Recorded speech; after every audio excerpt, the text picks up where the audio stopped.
오늘은 에스겔 21장 1절부터 17절 말씀을 중심으로 하나님이 뽑으신 분노의 칼이라는 제목의 말씀을 전하겠습니다. 칼을 뽑았으면 무라도 잘라야 한다는 말이 있습니다.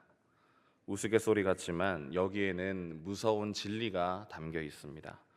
칼이 한번 뽑히면 돌아갈 길이 없다는 뜻입니다.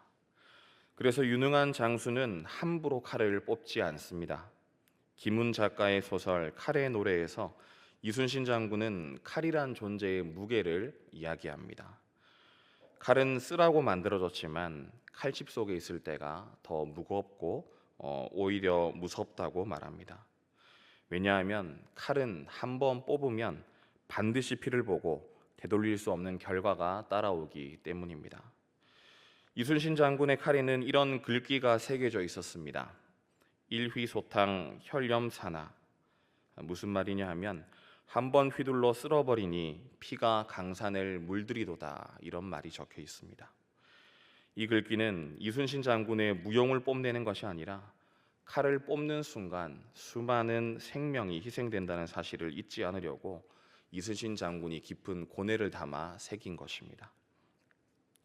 적군이라 할지라도 생명을 앗아가는 참혹함, 그리고 아군까지 희생될 수밖에 없는 전쟁의 현실을 잘 알았기에 장군은 칼을 쓰지 않을 때 오히려 그 생명의 무게를 가장 크게 느꼈던 것입니다.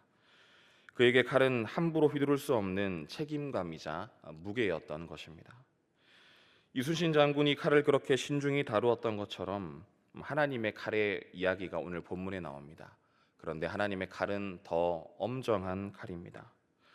칼집에 꽂혀 있을 때가 바로 은혜의 시간이라는 것입니다. 하나님이 참고 기다리시며 돌이킬 기회를 주시는 기회라는 것입니다. 그러나 하나님의 칼이 한번 뽑히면 더 이상 경고가 아니라 실제적인 심판이 일어납니다. 하나님의 칼은 헛되이 휘둘리지 않고 반드시 심판을 집행하는 칼입니다. 그러나 이스라엘은 이 사실을 믿지 않았습니다. 에스겔의 예언을 비유라고만 생각했습니다. 실제로 일어날 일로 여기지 않은 것입니다. 이스라엘은 이 은혜의 시간, 칼집에 들어있는 시간을 가볍게 여겼습니다. 하나님의 인내와 사랑을 무시했습니다. 성전이 있으니 괜찮다고 착각했습니다. 결국 하나님은 심판의 칼을 뽑아서 그 칼날을 예루살렘을 향하게 하셨습니다. 오늘 말씀을 통해 칼집 속에 담긴 하나님의 은혜와 뽑힌 칼에 드러나는 심판을 함께 살펴보고 여전히 열려있는 은혜의 시간 안에서 하나님 앞에 바로 서는 성도들이 되시기를 예수님의 이름으로 소망합니다. 본문 3절로 5절 말씀을 함께 읽겠습니다. 이스라엘 땅에게 이르기를 여호와의 말씀에 내가 너를 대적하여 내 칼을 칼집에서 빼어 의인과 악인을 내게서 끊을지라. 내가 의인과 악인을 내게서 끊을 터이므로 내 칼을 칼집에서 빼어 모든 육체를 남에서 북까지 치리니 모든 육체는 나 여호와가 내 칼을 칼집에서 빼낸 줄을 알지라. 칼이 다시 꽂히지 아니하리라 하셨다 하라. 하나님께서 에스겔에게 선포하게 하신 말씀은 충격적입니다. 칼을 칼집에서 뽑으셨다고 말하고 있습니다. 성경에서 칼은 종종 하나님의 심판과 전쟁의 도구로 묘사됩니다. 그런데 여기서 중요한 것은 칼이 칼집에서 뽑혔다는 사실입니다. 이것은 이제 경고의 단계가 아니라 실제로 심판이 집행의 단계에 이르렀다는 말입니다. 하나님은 그 심판의 범위를 남에서 북까지라고 말씀하십니다. 남쪽 유다만이 아니라 이미 멸망해 있던 북이스라엘까지 가나안 온 땅에 심판이 임할 것이라는 말씀입니다. 이것은 지역적으로 부분적이지 않고 이스라엘 전체에 대한 하나님의 전면적인 심판을 의미합니다. 하나님께서 선택하신 땅과 백성 전체가 그 칼날 앞에 서게 된다는 말입니다. 그리고 말씀은 분명히 전합니다. 의인과 악인을 가리지 않고 칠 것이라고 나와 있습니다. 여기서 의인이라는 것은 절대적으로 죄가 없는 사람을 뜻하는 것이라기보다는 공동체 안에서 상대적으로 신실하게 살았던 사람들까지도 포함된다는 말입니다. 다시 말해 개인적으로는 경건하다고 해서 심판의 여파를 비껴갈 수 없다는 말입니다. 왜냐하면 하나님 앞에서 죄는 공동체적인 성격을 띠기 때문입니다. 백성 전체가 패역했고 사회 전반이 무너졌기 때문에 함께 심판을 받는 것입니다. 공동체적인 책임의 심판을 말하는 것입니다. 또한 5절에서 하나님은 이렇게 선언하십니다. 뽑힌 칼은 다시 칼집에 들어가지 않을 것이다. 이것은 심판이 되돌릴 수 없음을 강조하는 표현입니다. 회개의 기회가 주어졌지만 끝내 거부한 백성에게는 더 이상 유예가 없다는 말입니다. 하나님의 오래 참으심이 끝나고 공의가 실제로 집행되는 순간이 찾아온 것입니다. 이것은 무서운 말씀입니다. 하나님의 칼이 한번 뽑히면 다시 들어가지 않는다고 합니다. 심판은 반드시 실행됩니다. 개인의 의로움에 의지해도 피할 수가 없고 공동체의 죄악을 외면해도 벗어날 수가 없습니다. 그러므로 우리는 늘 깨어 있어야 하겠습니다. 사랑하는 성도 여러분, 하나님의 칼이 우리를 향하지 않도록 우리 자신을 돌아보고 이 땅을 위해 눈물로 기도하는 성도들이 되시기를 예수님의 이름으로 소망합니다. 본문 6절과 7절 말씀을 함께 읽겠습니다. 인자야 탄식하되 나는 허리가 끊어지듯 탄식하라. 그들의 목전에서 슬피 탄식하라. 그들이 내게 묻기를 내가 어찌하여 탄식하느냐 하거든 대답하기를 재앙이 다가온다는 소문 때문이니 각 마음이 녹으며 모든 손이 약하여지며 각 영이 쇠하며 모든 무릎이 물과 같이 약해지리라. 보라 재앙이 오나니 반드시 이루어지리라. 주 여호와의 말씀이니라 하라. 하나님은 에스겔에게 허리가 끊어지듯 탄식하라고 명령하십니다. 그냥 한숨이나 슬픔이 아니라 탄식을 하라고 말하는 것입니다. 뼈와 살을 쪼개는 듯한 몸이 무너져 내린 듯한 절규를 하라고 말씀하십니다. 아직 칼은 완전히 휘둘러지지 않았지만 하나님은 선지자로 하여금 이미 현실처럼 고통을 드러내게 하십니다. 마치 영화의 예고편처럼 선지자를 통해서 어떤 현실이 닥쳐올지 알게 하시는 겁니다.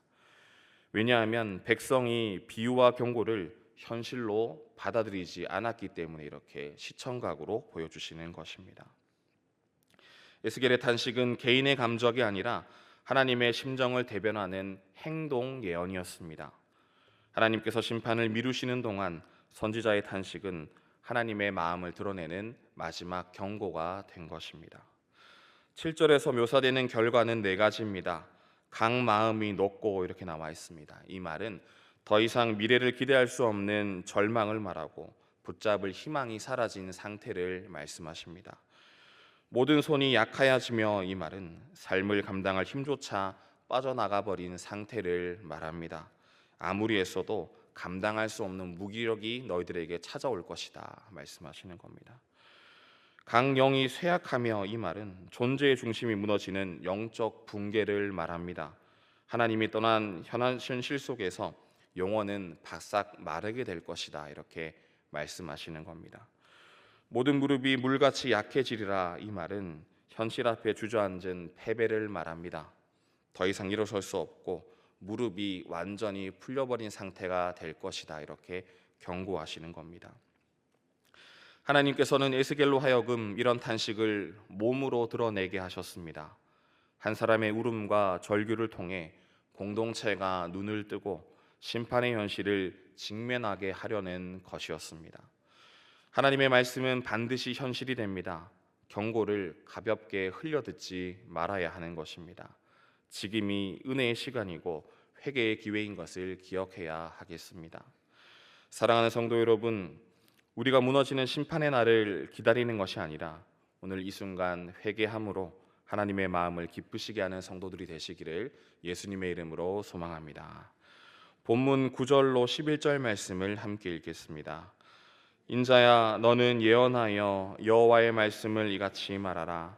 칼이여 칼이여 날카롭고도 빛나도다. 그 칼이 날카로움은 죽임을 위함이요 빛남은 번개같이 되기 위함이니 우리가 즐거워하겠느냐.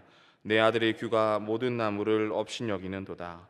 그 칼을 손에 잡아 쓸만하도록 빛나게 하되 죽이는 자의 손에 넘기기 위하여 날카롭고도 빛나게 하였도다 하셨다 하라.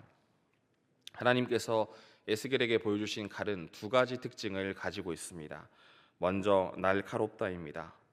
날카롭다는 것은 하나님의 심판이 정밀하고 피할 수 없다는 뜻입니다.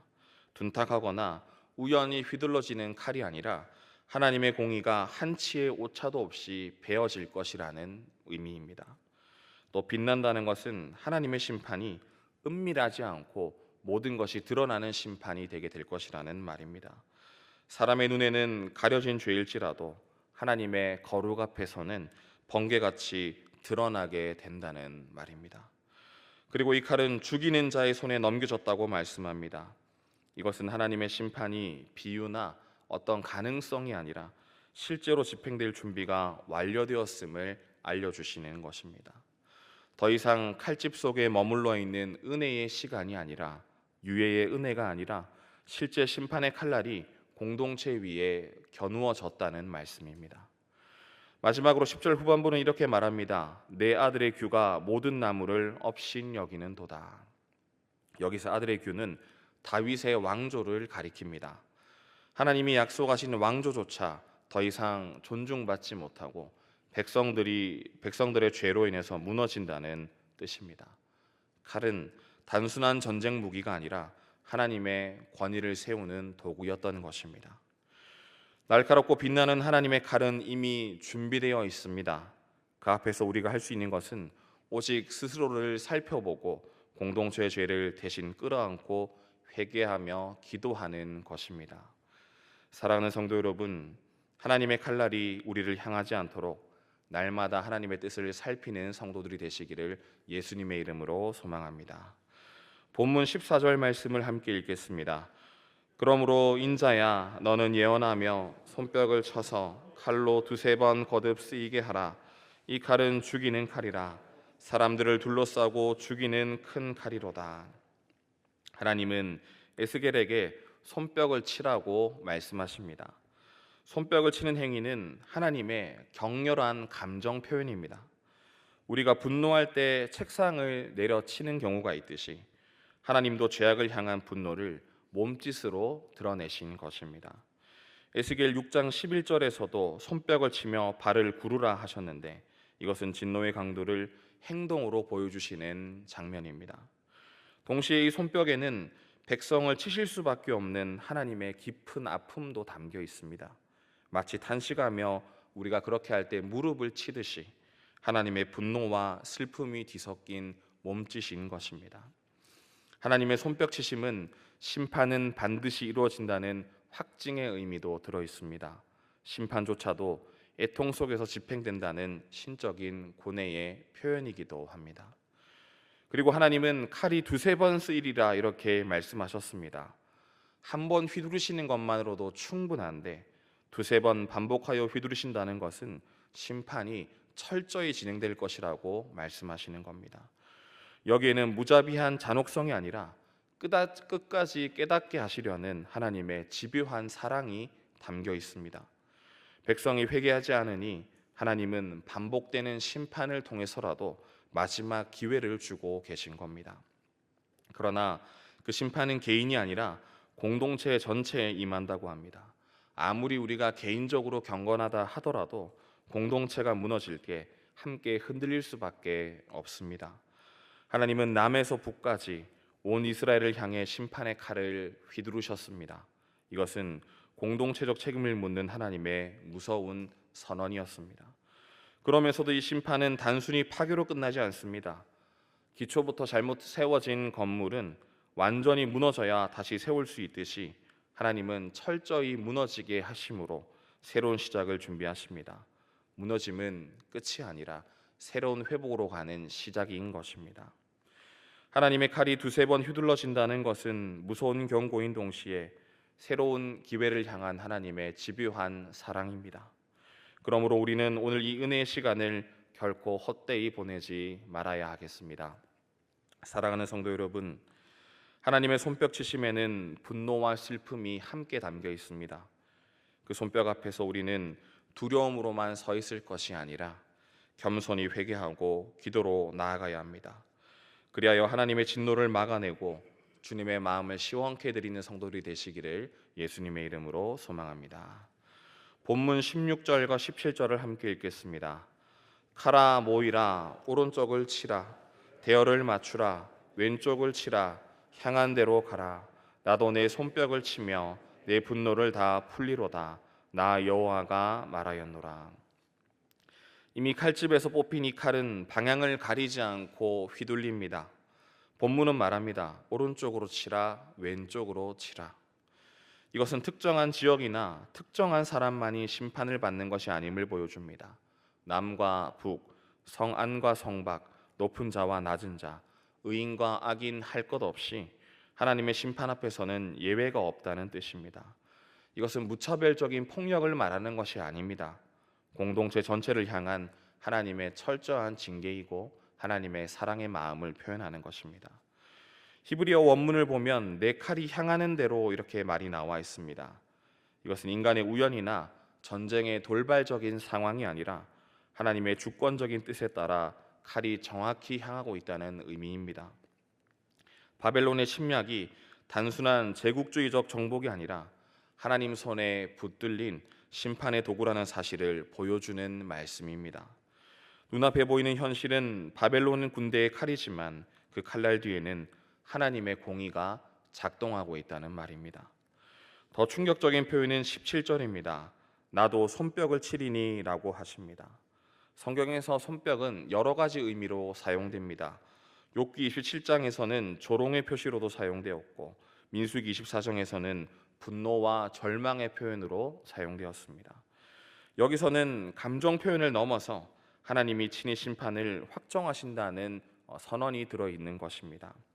하나님께서 손뼉을 치신다는 것은 이제 더 이상 유해나 변명 혹은 타협이 없는 상황, 하나님의 결정이 이제 종결되었다는 의미입니다.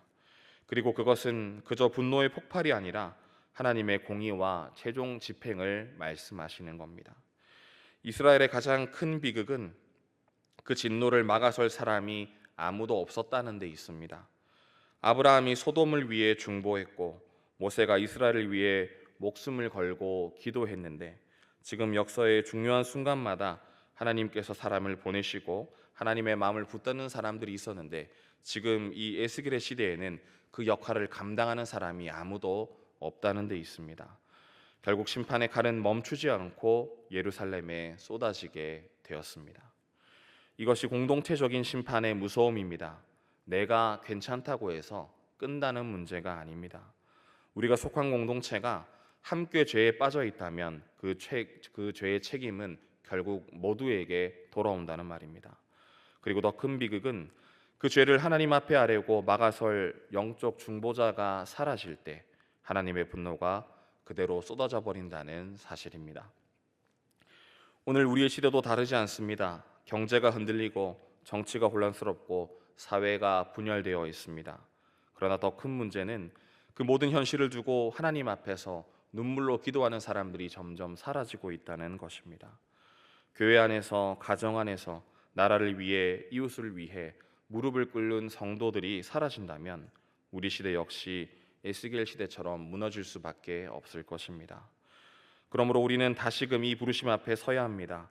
하나님께서 찾으시는 한 사람, 무너진 공동체를 막아서는 기도의 사람, 하나님의 분노를 누그러뜨리는 영적 방파제를 감당하는 사람들이 우리 가운데 세워져야 합니다. 그것이 바로 교회를 살리고 나라를 붙드는 길인 것을 기억하시기 바랍니다. 사랑하는 성도 여러분, 하나님의 진노를 막아내는 기도의 성도 되심으로 가정과 교회와 민족을 지켜내는 성도들이 되시기를 예수님의 이름으로 소망합니다. 말씀을 마무리하겠습니다. 하나님의 칼은 한번 뽑히면 다시 들어가지 않습니다. 에스겔은 허리가 끊어질 듯이 탄식했고 하나님은 손뼉을 치시며 분노를 나타내셨습니다. 그만큼 심판은 실제적이고 되돌릴 수 없는 현실이었습니다. 에스겔을 통해 선포된 심판의 칼은 무섭고 두려운 장면처럼 보이지만 그 안에는 백성들을 새롭게 하시려는 하나님의 깊은 사랑과 의도가 담겨 있습니다. 칼은 단순히 파괴의 도구가 아니라 정결하게 하고 다시 새롭게 하는 도구였습니다. 뿌리까지 썩어버린 이스라엘을 재건하시려는 하나님의 손길이었던 것입니다. 그러므로 우리는 하나님의 심판의 칼이 우리를 향하지 않도록 늘 자신을 돌아보고 이 땅을 위해 깨어 기도하는 성도들이 되어야 되겠습니다.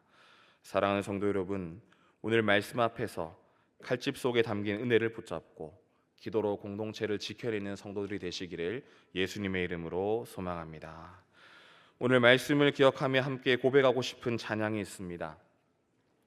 신실하시고 거룩하신 하나님을 따라 우리들도 신실하고 진실하게 그리고 거룩하게 살아가는 사람들이 되었으면 좋겠습니다. 찬양의 가사처럼 내 마음을 만져주셔서 나의 영혼이 새롭게 해달라고 주의 길로 나아가는 사람들로 인도해달라고 이 고백을 마음에 담아 함께 찬양하겠습니다.